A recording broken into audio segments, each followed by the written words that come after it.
अस्सलाम वालेकुम, कैसे हैं सब? यकीनन खैरियत से होंगे। मैं भी खैरियत से अल्हम्दुलिल्लाह। अभी जी ईद है करीब-करीब बस 1-2 दिन का फ़ासला है हमारे और ईद के दरमियान। कौन-कौन एक्साइटेड है? बहुत ही दिल कर रहा है कि जल्दी से अभी ईद आ जाए। रमज़ान माशाल्लाह से ख़त्म होने ही वाला है। 1 दिन रह गया है। अभी मुझे पक्का पता नहीं है वैसे कि 29 रोज़े होते हैं या 30 होते हैं। हम गए थे बाहर ज़रा, कुछ चीज़ें देखने जाना था और मैं और बच्चे कार में थे। हस्बैंड ज़रा गए थे होम बार्गन पे, उन्होंने कुछ चीज़ें लेनी थी। मैंने कहा कि हम कार में ही वेट करते हैं, अगर हम जाएंगे तो फिर बच्चे बहुत तंग करते हैं, तो इसलिए बेहतर है कि आप जो चीज़ लेके आना चाहते हैं वो ले आएँ। स्ट्रेट वे जाएंगे और स्ट्रेट वे आ जाएंगे। अगर हम गए तो फिर काम ख़राब हो जाएगा। आपको पता तो है ना कि हम औरतें जाएं शॉप में और ज़्यादा शॉपिंग करके ना लाएं, ये तो हो नहीं सकता। और वैसे जो ग्रोसरी वगैरह थी वो कर ली थी, इसलिए मेरा दिल नहीं था कि दोबारा से जाएं और जो एक बजट होता है ना उसको हिला के रखते हैं। इसलिए मैंने उनसे कहा कि आप खुद ही जाएंगे तो बचत होगी। अगर आपने ये कहा कि मैं जाऊं तो फिर ज़रा आपकी पॉकेट जो है ना वो हो जाएगी खाली, इसलिए बेहतर है कि आप अकेले चले जाएं। उसके बाद हमने जो बेडरूम की कारपेट थी वो चेंज करवानी थी और वो देखने गए थे, लेकिन वहाँ भी बच्चों ने शदीद किस्म का तंग किया हमेशा की तरह। हम जब भी जाते हैं ना ये कहते हैं कि जब नेक्स्ट टाइम आएंगे ना तो तसल्ली से देखेंगे, तो फिर हम सोचेंगे कि हमने कौन सी करवानी है कौन सी नहीं। लेकिन जब भी जाते हैं वही अफरा तफरी बच्चों के पीछे भाग दौड़ होती है और फिर कहते हैं चलो चले, अभी हमने नहीं देखनी, अभी हमारे पास इतना टाइम ही नहीं है। बच्चे ऐसे ही करते हैं, हम पीछे होते हैं और वो आगे आगे सारी शॉप घूम फिर लेते हैं। और अभी जो मसला है वो ये है कि जब वो जगह जगह हाथ लगाते हैं तो फिर डर लगता है कि इतनी जगह भी हाथ नहीं लगाने चाहिए। नीचे गिरते हैं, कुछ चीज़ पकड़ते हैं, मुंह में डाल लेते हैं। इस तरह के काम जो है ना उमायमा स्पेशली वो कर लेती है, तो इसलिए हम ज़रा को हाथ हौला रखते हैं और फिर जल्दी वापस आ जाते हैं कि चलें फिर सही। लेकिन हमने डिसाइड कर ली थी कि कौन सी डलवानी है, क्योंकि वो कलर जो है ना वो मुझे बहुत पसंद था जो मैंने सोचा था। फिर जी हमने जाना था टाइल शॉप पे। इस बार हम गए थे गार्डन के लिए टाइल्स देखने, क्योंकि वहाँ कुछ टाइल्स भी लगवानी है और बाकी साथ ग्रास करनी है। सारी ग्रास नहीं करनी क्योंकि वो काफ़ी लंबा गार्डन हो जाएगा, इसलिए थोड़ा सा उसको स्प्लिट करना है कि जो उसकी लुक है ना वो ज़्यादा अच्छी आएगी। लेकिन हमें समझ नहीं आ रही थी कि कौन सी लें कौन सी नहीं। कभी सोचते थे कि डार्क कलर में लें, कभी सोचते थे लाइट कलर में। तो इस तरह से ये जो टाइल्स है ना ये तो फाइनल नहीं हुई अभी, वो देखेंगे कि क्या करना है। बस थोड़ा सा हिसाब लगाने गए थे कि क्या बनता है। वापस आके फिर आजकल मैंने रमज़ान में ड्रामा शुरू किया है। वैसे तो मैंने जो भी देखती थी उसको ज़रा स्टॉप किया है कि रमज़ान के बाद देखूंगी, लेकिन ये जो ड्रामा है चुपके चुपके ये बहुत से लोग मुझे लगता है देखते होंगे, क्योंकि ये थोड़ा फ़नी टाइप का ड्रामा है, पंजाबी टाइप का, मुझे बहुत पसंद होता है। तो ये मैंने शुरू किया है क्योंकि थोड़ा सा ये मज़े का है, बंदा फ्रेश हो जाता है। तो इसलिए ये वाह ड्रामा है जो आजकल मैं देखती हूँ। बाकी मैंने सारे जो हैं वो बंद किए हैं कि रमज़ान के बाद देखूँगी। तो उसके बाद मैं आपको कुछ चीज़ें दिखाती हूँ, कुछ शॉपिंग दिखाती हूँ। ये आप देख रहे हैं ये सेट है बॉडी स्प्रे का और ये मुझे आंटी ने गिफ्ट दिया था, अभी दिया है वैसे ईद पे ही।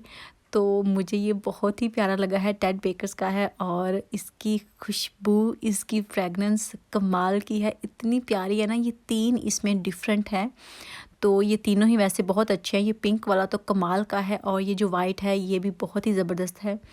और अभी अभी मेरा दिल करता है कि इसको मैं संभाल के रख लूँ, यूज़ नहीं करूँ, इतने प्यारे लगते हैं। इसकी जो खुशबू है वो तो है ही है, वैसे भी बहुत अच्छा है, लेकिन इसकी जो पैकिंग है ना मुझे वो भी बहुत ही अच्छी लगी है। पैकिंग मुझे हमेशा ही ना मार देती है, मतलब ये कि मुझे चीज़ अच्छी लगे या ना लगे, उसकी जो पैकिंग है ना वो अगर बहुत अच्छी हो ना तो फिर मैं बहुत खुश हो जाती हूँ, मतलब ज़्यादा अट्रैक्टिव होती है, देख के दिल खुश होता है और मैं उसको फिर एज अ डेकोरेशन पीस जो है ना वो यूज़ करती हूँ।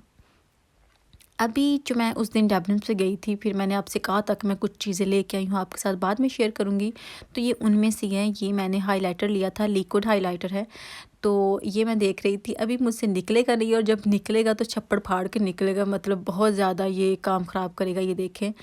तो अभी फिर मैं इसको साफ़ करूँगी। थोड़ा डार्क शेड में मैंने लिया है, वैसे वहाँ इतनी कोई चॉइस थी नहीं और ज़्यादा मेरे पास टाइम नहीं था कि मैं एक एक चेक करके देखूं, इसलिए जो मेरे हाथ लगा मैंने ले लिया। क्योंकि जो ज़्यादा लाइट होते हैं ना वो भी मुझे कोई इतने पसंद नहीं होते, थोड़ी सी डार्क शेड में मैंने ले लिया था। लेकिन ये अच्छा है क्योंकि जब इसको हम मिक्स कर लेंगे ना तो ये सारा सेट हो जाएगा।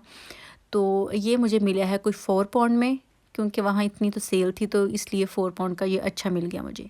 उसके बाद मैंने क्या लिया था, एक लिया था कंसीलर लिया था, और वो भी मैंने डार्क शेड में लिया है, क्योंकि पहले तो मैं इतना मेकअप करती नहीं हूँ, और अगर कभी करूँ तो वो जो उड़ा उड़ा होता है ना, वो मुझे ज़रा पसंद नहीं होता। मतलब ज़्यादा वाइट जो है वो मुझे पसंद नहीं है, नेचुरल सा थोड़ा सा डार्क शेड में आ जाए ना, वो मुझे ज़्यादा पसंद है। इसलिए फिर मैं जो भी चीज़ लूँ ना, वो बहुत लाइट में नहीं लेती, थोड़ी सी डार्क शेड में लेती हूँ। तो इसलिए ये भी मैंने थोड़ा सा डार्क ही लिया है, मुझे इससे कोई इशू नहीं है। वैसे मेरी स्किन का कलर इतना डार्क नहीं है, लेकिन ये जो चीज़ें हैं ना, ये मैंने थोड़ी डार्क ली हैं। उसके बाद मैंने लिप पेंसिल ली है, और वो मैंने पिंक कलर में ली थी। ये सारी चीज़ें मुझे कोई 4 पाउंड तक ही मिली हैं, मतलब ईच, ये नहीं है कि सारी 4 पाउंड की। ये पेंसिल जो है ना पिंक कलर की है, और पिंक कलर हमेशा ही मुझे लिपस्टिक में, लिप लाइनर में बहुत खूबसूरत लगता है। ये मैंने एक हील ली थी, और ये सिल्वर कलर में थी, और मुझे लगता था कि मेरे पास सिल्वर कलर में कोई हील्स ही नहीं है, इसलिए फिर मैंने ये वाली ले ली। बहुत ख़ास नहीं थी, लेकिन फिर भी मुझे ये 6 पाउंड में मिली थी। तो मैंने सोचा क्यों ना भागते चोर की लंगोटी सही ले लेते हैं, इतने में क्या मिलता है, हील सा हो जाएगी एक हमारी। तो इसलिए मैंने ये ले ली थी, लेकिन पहनी हुई ये काफ़ी अच्छी लगती है। तो अभी जो मेरा कुछ सिल्वर सूट होगा उसके साथ मैं पहनूंगी, तो देखेंगे क्या बनता है क्या नहीं। वैसे ये वाइट फीट के लिए थी, मेरे वाइट फीट नहीं है, लेकिन मैं कंफर्टेबल फील करती हूँ अगर जो वाइट होती है ना जूते वगैरह वो लूँ तो, क्योंकि उसमें थोड़ा सा तंग तंग नहीं इतना फ़ील होता, कंफर्टेबल सा लगता है। इसलिए मुझे कोई भी इस तरह का भी इशू नहीं होता कि वो बिल्कुल मेरे साइज़ के हिसाब से नहीं है, वो जो तंग वाले हैं वो क्यों नहीं है। इस तरह की मेरे साथ कोई भी कभी प्रॉब्लम नहीं हुई, ना ही कपड़े के मामले में, ना ही जूते के मामले में, ना ही ज्वेलरी के मामले में। मैं मतलब मुझे जो भी मिल जाए ना, वो मैं पहन लेती हूँ, वो मैं यूज़ भी कर लेती हूँ, उससे भी मुझे कोई इशू नहीं है, चाहे मुझे कोई चीज़ पसंद हो या ना हो। लेकिन कुछ लोग जो है ना, उनको मसला होता है कि वो इतना नहीं, उनको जो चीज़ पसंद हो, जो कलर पसंद हो, उसके अलावा कोई चीज़ वो नहीं करते।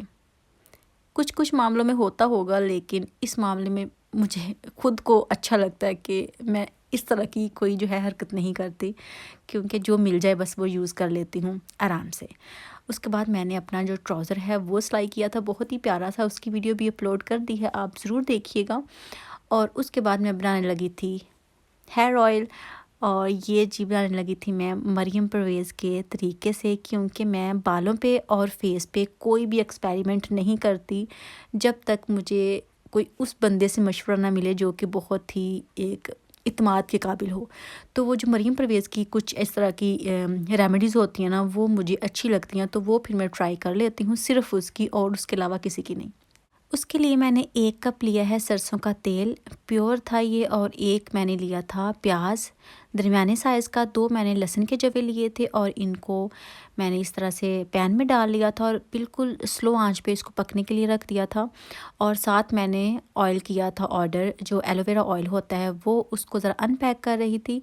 मेरे जो बाल हैं ना, मैं क्या ही बताऊँ, मतलब आप कह सकते हैं कि कोई गिनती के 2-3 बाल ही हैं। वैसे इनका खलारा बहुत है, मतलब मेरे बाल जो है ना वो कर्ली है, बहुत ही कर्ली टाइप के कह सकते हैं, मुझे स्ट्रेट करना पड़ते हैं, और अच्छे नहीं हैं, मतलब बहुत ही थिन किस्म के हैं। अगर कर्ली ना होते तो कुछ भी ना लगते, वो कर्ली होने की वजह से थोड़ा उनका ना ज़रा फूले फूले लगते हैं, लेकिन अगर उसको स्ट्रेट किया जाए ना तो बिल्कुल ही कुछ नहीं है, बस सिरे से ही नहीं है। तो उस पे मैं ज़्यादा फिर एक्सपेरिमेंट नहीं करती, उनको थोड़ा कभी कभी मसला हो जाता है, मेरे बालों का शुरू से थोड़ा सा मसला है, तो इसलिए आजकल मैं इस चक्कर में भी पड़ी हुई हूँ कि इनको भी थोड़ा सेट कर लूँ। और ये देखें, ये ऑयल में जो प्याज है ना, उनको इतना मैंने ब्राउन किया है, लेकिन हल्की आंच पे ब्राउन किया है, उसको जलाना नहीं है यकदम से। और फिर यहाँ पे आके उसको मैंने निकाल लिया था, और वो निकालने के बाद ऑयल जब थोड़ा सा ठंडा हो गया था, और फिर इसमें मैंने मेथी दाना जो है वो ऐड कर दिया था, 3 चम्मच मेथी दाना का ऐड किया थे। और इसको भी बहुत ही हल्की आंच पे पकाना है, ब्राउन करना है लाइट से। तो फिर मैंने ब्राउन करके मेथी दाना इसमें से निकाल लिया था। वो निकालने के बाद जब ऑयल रह गया था, उसमें फिर मैंने एलोवेरा जो ऑयल है उसके मैंने 8 चम्मच ऐड किए थे।